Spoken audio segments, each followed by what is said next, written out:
Hai semuanya, selamat datang lagi di channel kami Sibling Sableng. Di video kali ini kita akan membahas apa? Follow up video yang sebelumnya, video tentang susahnya menjadi bahagia.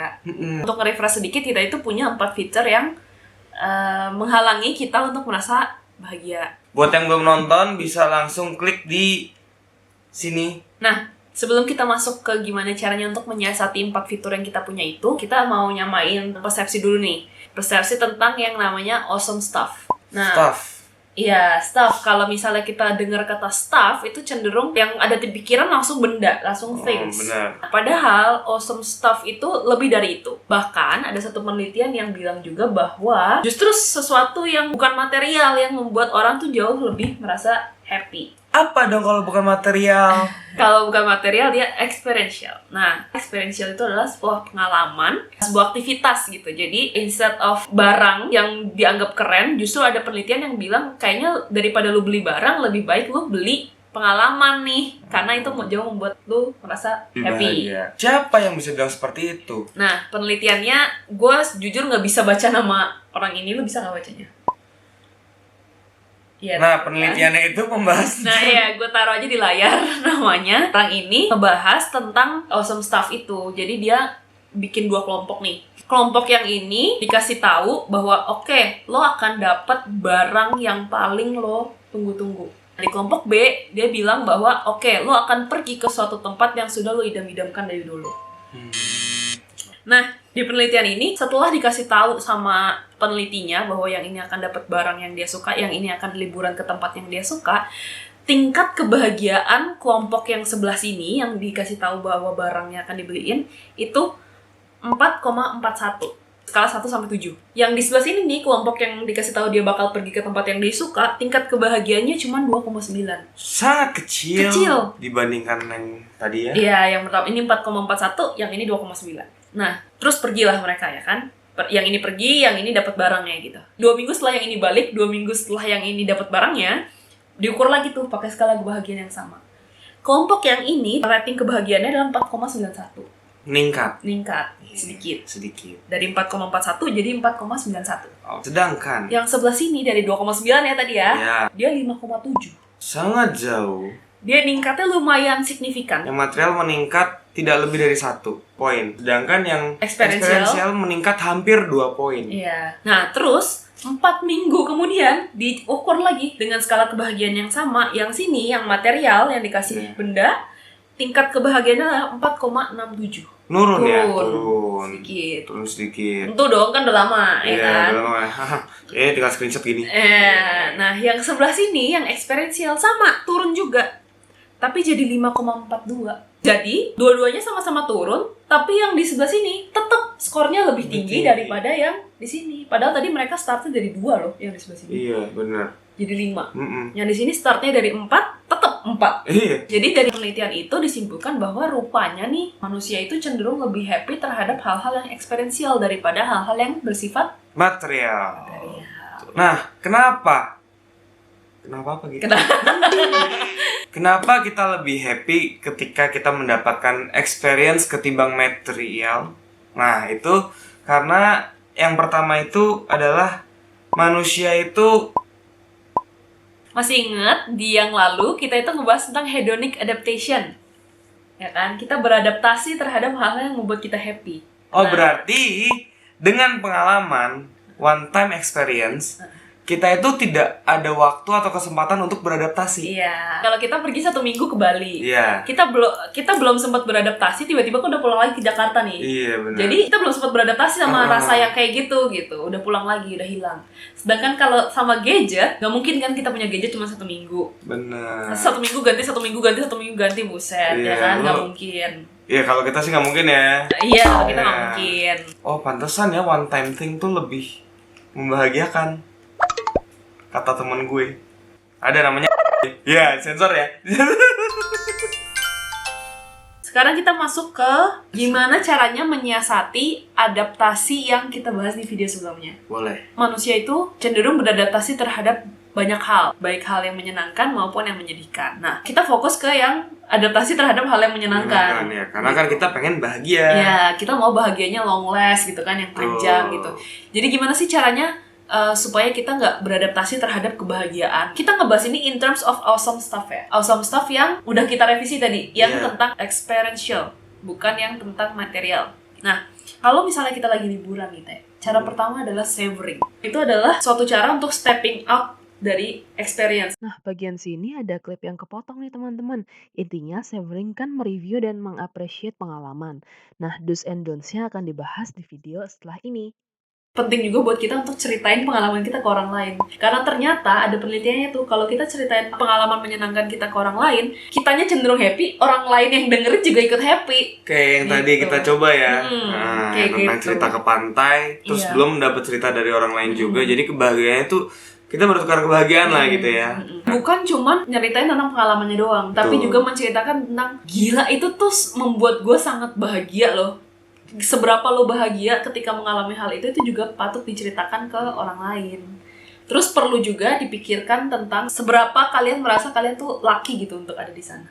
Don'ts-nya, jangan fokus ke gila nih, setelah 5 hari gue akan balik lagi nih ke Jakarta. Nah, itunya jangan dulu dipikirin. Nikmati aja apa yang lagi dialamin sekarang gitu. Jangan pikir, aduh gila, pekerjaan numpuk tuh di rumah, gue gak kerja 4 hari misalnya.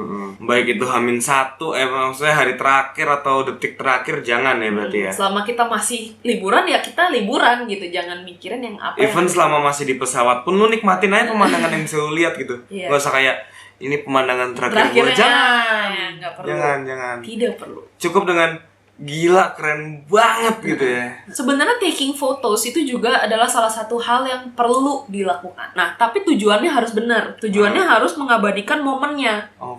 Bukan ini gambar gue harus dapat yang simetris nih kanan kiri, air lautnya harus lurus, warna komposisinya harus benar gitu. Itunya jangan dipikirin, yang lu pikirin adalah gila nih keren banget, cekrik, udah titik gitu aja. Sebagai catatan, ini untuk yang memang mencari liburan ya, bukan cari konten atau yang memang cari buat portofolionya, enggak ya. Ini yang memang murni buat hiburan dan untuk menyenangkan batin. Iya, jadi fokusnya di menyimpan memori, bukan membuat foto bagus. Terus, ini juga hal yang perlu dilakukan ketika kalian udah pulang. Setiap hari, selama beberapa minggu ke depan atau beberapa bulan ke depan, tergantung kalian udah nyamannya seberapa lama, rewind tuh happy memory itu selama 8 menit dalam sehari.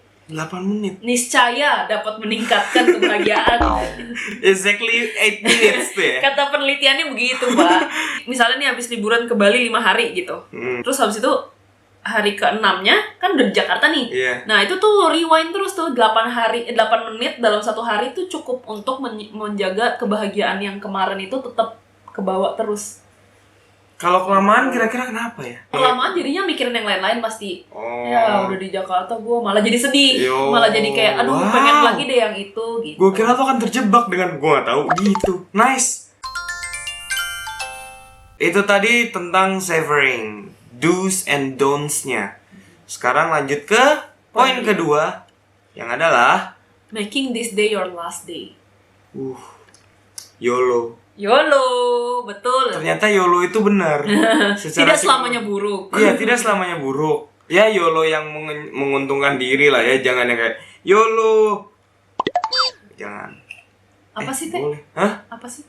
Nusuk-nusuk tenggorokan, kan nggak baik. Nggak baik. Kalau di How I Met Your Mother ada graduation goggle namanya. Nah, buat kayak gitu. Graduation goggle itu kalau di film tadi How I Met Your Mother itu ya, mungkin teman-teman ada yang belum nonton. Di film itu tuh dibahas ada satu fenomena yang namanya adalah graduation goggle. So Marshall walked in the next morning all ready to quit. But then something weird happened. Suddenly he didn't hate the paperwork. He didn't hate the coffee. He didn't even hate the dirty jokes. Out of nowhere, Marshall actually liked GMB. It's graduation goggles. Itu yang harapannya dilakukan untuk menghindari adaptasi, terutama dalam hal ketika kalian liburan. Ini bisa jadi hari terakhir gue, makanya gue harus melakukan sesuatu. Berpegang pada YOLO itu ya. Betul. You only live once. Berikutnya itu tentang gratitude list. Ini tuh sering banget ya kalau nyari di Google, nyari di mana, gimana caranya tetap maintain bahagia. Itu tuh sering kali disarankan untuk membuat gratitude list. Apa itu gratitude list? Apa ya? Gratitude tuh apa, Teh? Gratitude. Gratitude tuh kayak gratitude, gracious, bersyukur kan? Ya kan, syukur. Nah, gratitude list ini walaupun ini klise, tapi ternyata berdasarkan penelitian-penelitian itu cukup efektif untuk meningkatkan kebahagiaan seseorang gitu. Jadi di akhir minggu nih, misalnya Senin sampai Jumat kerja, either hari Sabtu atau hari Minggunya bikin itu gratitude list 5 hal yang membuat lo bahagia di dalam minggu itu. Kalau misalnya di Google ada tuh 30 days challenge. Oh iya banyak tuh. Jadi 30 days gratitude gitu. Jadi nanti hari pertama hal-halnya tuh udah taruh sama dia dikategoriin gitu. gitu ya, jadi kita tinggal isi gitu. Warna apa yang membuat kamu bersyukur hari ini gitu, hari pertama. Nanti hari kedua musik apa yang membuat kamu bersyukur hari ini gitu. Dan itu lebih seru tuh karena 30 hari beda-beda terus kan gitu. Ini mungkin ya tadi gue udah ulang-ulang ya, terdengar klise dan banyak juga orang yang udah nyaranin ini, tapi memang tidak bisa dipungkiri ini tuh adalah hal yang works. Di penelitian-penelitian tuh dinyatakan berfungsi untuk meningkatkan kebahagiaan seseorang. Dan masih efektif. Dan masih efektif sampai sekarang. Kalau misalkan nih, ada orang yang ngerasa kayak nggak ada bisa gue syukuri hari ini atau minggu ini, itu gimana tuh? Gue simple kalau gue. Kalau gue kayak misalnya, kan dulu gue tuh orangnya susah keringetan. Susah apa? Susah keringetan. Oke. Jadi kalau misalnya di dalam satu ruangan yang AC apalagi ya kan kadang-kadang ada orang nge-gym gitu kan bisa keringetan ya. Gue tuh nggak bisa kalau di ruang AC tuh udah pasti nggak mungkin keringetan, jarang gitu. Pun keringetnya bukan keringet yang enak gitu loh, keringet kayak orang sakit tau nggak sih? Yeah. Kayak keringet dingin gitu nggak enak. Nah pernah satu minggu itu tuh kayaknya di kantor waktu itu lagi nggak enak lah. Itulah ya gitu nggak enak gitu. Nah gue tuh lagi ikut yang gratitude challenge itu. Gratitude challenge itu tuh bener-bener yang kayak yang tadi gue contohin, warna apa yang bisa lo syukuri hari ini gitu. Jadi secara warna doang nih, warna apa yang lo syukurin. Jadi sekecil warna aja sebenarnya bisa bikin lo merasa bersyukur gitu. Sebenarnya. Iya, cuman kadang-kadang karena udah terlalu banyak nestapa, udah terlalu banyak hal yang dialamin dan gak enak hal-halnya, sehingga kadang-kadang kita kayak ya adalah gitu. Berarti kayak misal gue seneng liat tembok ini warnanya pink. Oh iya, berarti pink nih yang bikin gue bersyukur gitulah ya. Iya, karena sebenarnya coba deh warna, karena nggak semua orang privilege enough untuk bisa melihat range warna yang seluas warna lu misalnya. Iya. Ada nih orang-orang yang buta warna misalnya. Atau yang parsial ya. Atau yang parsial.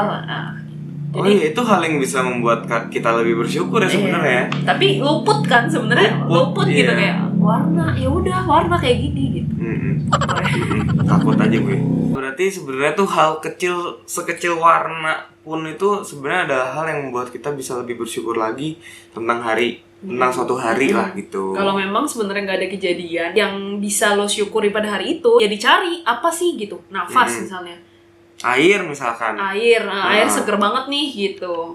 Lebih seger dari biasanya kayaknya gitu. Iya. Inventor kulkas misalnya, dia sudah bikin es batu ya, lebih adem jadinya minum. Iya. Gue sebel denger. Ya, oke lah.